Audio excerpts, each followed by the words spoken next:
మరీ అంత నిజాయితీగా ఉండడం కూడా మంచిది కాదు. చెట్లు నరకడానికి వెళ్ళిన వాడు ముందుగా నిటారుగా ఉన్న చెట్టునే నరుకుతాడు. మనిషి మీద మనకుండే నమ్మకం శత్రువుని భయపెడుతుంది.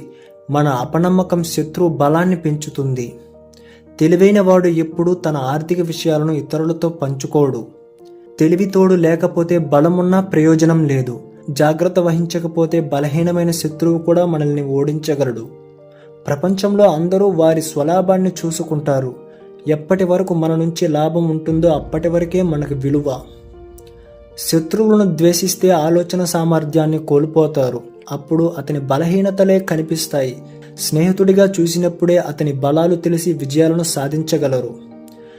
మీ కర్మను నమ్మండి, రాసులని కాదు. ఎందుకంటే రాముడిది రావణుడిది ఒకటే రాశి, కానీ కర్మకు అనుగుణంగా వారు తమ ఫలితాలను పొందారు. మీకు అవసరానికి మించి ఉన్న ప్రతిదీ విషంతో సమానం.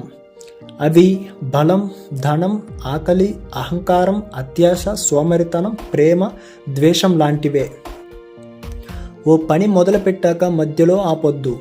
ఫలితం గురించి ఆలోచించకుండా దాన్ని పూర్తిగా చేయటమే మనిషి కర్తవ్యం.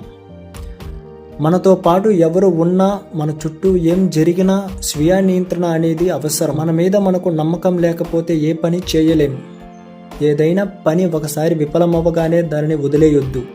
మళ్ళీ మళ్ళీ సాధించే వరకు ప్రయత్నిస్తూనే ఉండాలి. అప్పుడే విజయం వరిస్తుంది.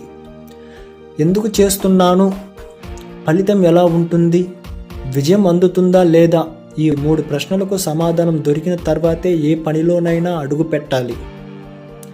భవిష్యత్తు గురించి ఆలోచించేవారు, సమస్యలను తెలివిగా పరిష్కరించేవారు ఎలాంటి పరిస్థితుల్లోనైనా సంతోషంగా ఉంటారు. అదే అదృష్టం మీద ఆధారపడేవారు ఎప్పటికీ ఎదగలేరు.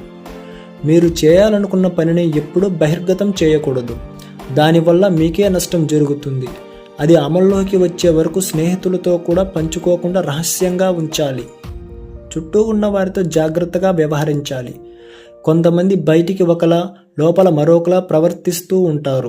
అలాంటి స్నేహితులను ఎంత వీలైతే అంత దూరంగా ఉంచడమే ఉత్తమం. ఓకే ఫ్రెండ్స్, మీకు ఈ వీడియో నచ్చినట్లయితే మా ఛానల్ను సబ్స్క్రైబ్ చేసుకోండి. Thank you for watching.